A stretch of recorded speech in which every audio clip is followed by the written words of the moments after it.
Engineering కాలేజెస్‌కి ఎంతెంత ఫీజులు ఇవ్వాలి? వాళ్ళు చెప్తున్న కండిషన్స్ ఏంటి? అవి నిజంగా జరుగుతున్నాయా లేదా అని చెక్ చేసి ఎఫ్ఆర్‌సి మనకి రాష్ట్ర ప్రభుత్వానికి ఒక నివేదిక ఇస్తుందండి.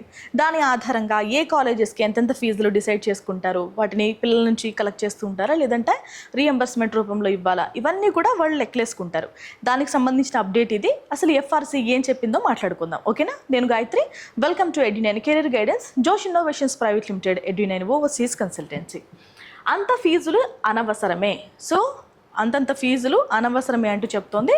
పెంపునకు ఇంజనీరింగ్ కాలేజీలు ఆధారాలు చూపలేదు. సో ఏవైతే ఇంజనీరింగ్ కాలేజెస్ నుంచి రిక్వెస్ట్లు వెళ్ళాయో వాటికి ఆధారాలు లేవు. ఓకేనా? ప్రభుత్వానికి నివేదిక సమర్పించనున్న ఎఫ్ఆర్‌సి కమిటీ. సో ఏవైతే ఎఫ్ఆర్‌సి కమిటీ మొత్తం ఇన్ఫర్మేషన్ కలెక్ట్ చేసిందో అది ప్రభుత్వానికి ఇస్తారు. ప్రభుత్వం దానిపైన నిర్ణయం తీసుకుంటుంది. ఇది జరిగే ప్రాసెస్ ప్రతి సంవత్సరం జరుగుతుందండి. ఓకేనా? ఇంజనీరింగ్ కాలేజీలకు నిర్ణయించిన ఫీజుల కన్నా ఎక్కువ ఇవ్వడం సముచితం కాదని రాష్ట్ర ప్రవేశాలు ఫీజుల నియంత్రణ కమిటీ ఎఫ్ఆర్‌సి అభిప్రాయపడినట్లు తెలిసింది. సో ఇంజనీరింగ్ కాలేజీలకు ఏవైతే ఫీజులు ఫిక్స్డ్ చేశారో వాటిని ఇంక్రీజ్ చేయడం, ఓకేనా, దానికన్నా ఎక్కువ ఇవ్వడం అనేది సరైన పని కాదు అని ఎఫ్ఆర్‌సి చెప్తోంది. ఇదే విషయాన్ని ప్రభుత్వానికి నివేదిక రూపంలో ఇవ్వాలని భావిస్తోంది.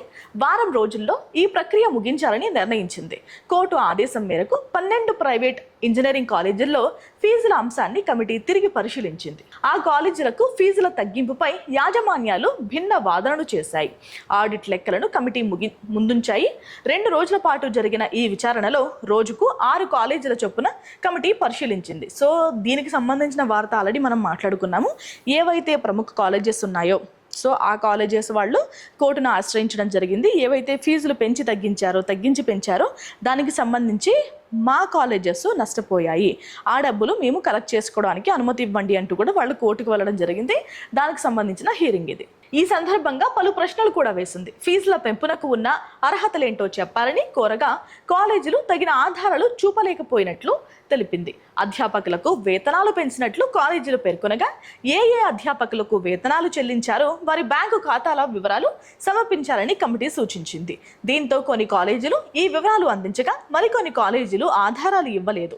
ల్యాబొరేటరీలు ప్రమాణాల పెంపునకు అదనంగా చేసిన ఖర్చుపైన కమిటీ కోరిన వివరాలను కాలేజీలు సమర్పించలేదు. ఈ నేపథ్యంలో ఫీజుల పెంపు ఎలా సాధ్యమని కమిటీ సభ్యులంతా ఏకాభిప్రాయం వ్యక్తం చేసినట్టు సమాచారం. తనిఖీ నివేదికల్లో వెల్లడైన అంశాలు: 3 ఏళ్లుగా కాలేజీలకు వచ్చిన జాతీయ ర్యాంకులు, కాలేజీలో చదివిన విద్యార్థులకు లభించిన ఉపాధిని ప్రామాణికంగా తీసుకునే గతంలో ఫీజులు నిర్ణయించినట్లు కమిటీ సభ్యులు గుర్తు చేసుకున్నారు. ఫీజుల పెంపునకు అదనంగా ఏ ఒక్క అర్హత లేదని ఏకాభిప్రాయం వ్యక్తం చేసినట్టు తెలిసింది.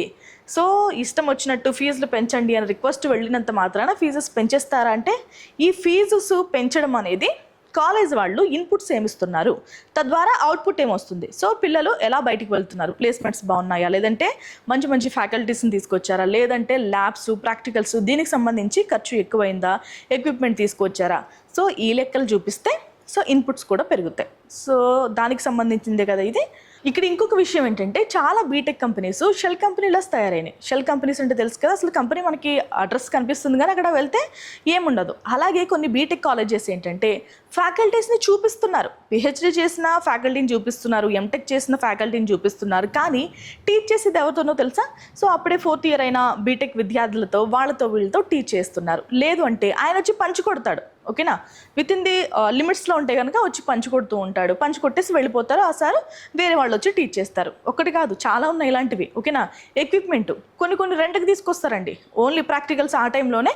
లేదు అంటే ఎవరైనా ఇలా ఎఫ్ఆర్‌సి కమిటీ లాంటివి వచ్చి ఇన్వెస్టిగేషన్స్ చేస్తున్నాయి, రైట్స్ చేస్తాయి అంటే కనుక రెంట్కి తీసుకొస్తారు ఎక్విప్మెంట్, మళ్ళీ తీసుకెళ్ళిపోతారు. ఈ క్లాసెస్ అన్నీ కూడా మనకి ఇలా బోర్డ్స్ పైన లేదంటే ఆ డయాగ్రామ్స్లోనే ఎక్స్ప్లెయిన్ చేస్తున్న కాలేజెస్ లేకపోలేదు. సో 1 కాదు 2 కాదు, చాలా ప్రాబ్లమ్స్ ఉన్నాయి పిల్లలకి. పాపం లైబ్రరీస్ సరిగ్గా ఉండవు. ఆ రియంబర్స్మెంట్ ఫండ్ ఇప్పుడు జీవో నెంబర్ 9 తీసుకొచ్చారు కదా, డైరెక్ట్ పిల్లల అకౌంట్లో పడతాయని. చూద్దాం ఎంతవరకు పడతాయో. కేవలం ఈ రియంబర్స్మెంట్ ఫండ్ కోసమే నడుస్తున్న కాలేజెస్ కూడా ఉన్నాయి. ఓకేనా?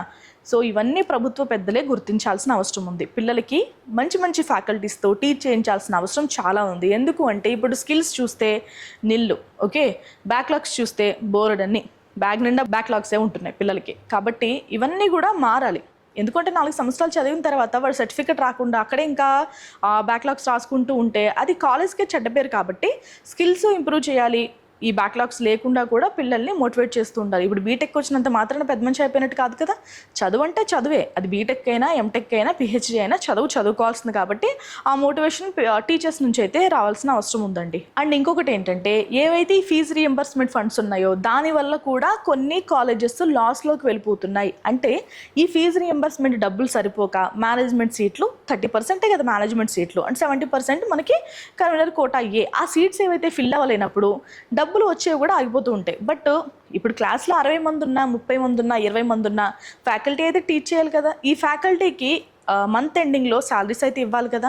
సో అలా కూడా కొన్ని కాలేజెస్ అనేవి నష్టపోతున్నాయి, షట్ డౌన్ అయిపోతున్నాయి, చాలా కాలేజెస్ మూతపడిపోతున్నాయి.